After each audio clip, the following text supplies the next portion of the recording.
শীত পড়ে নাই, তাদের এখন পিঠা খাওয়ার জন্য পাগল হয়ে যাচ্ছে, বিশেষ করে আমার ছেলে, যে আম্মু পিঠা খাবো পিঠা খাবো।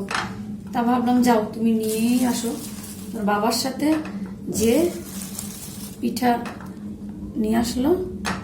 এই যে পিঠার পিছন সাইডের কি দেখানো আছে, এই যে 4টা পিঠা নিয়ে আসছে, আমরা 4 জন।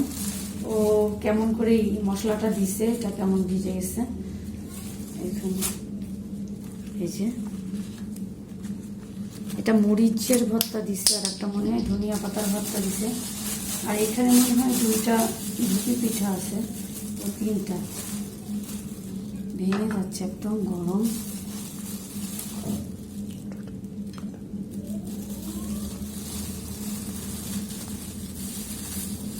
এটা আর বের করলাম না, এই যে এত গরম ধরা যাচ্ছে না।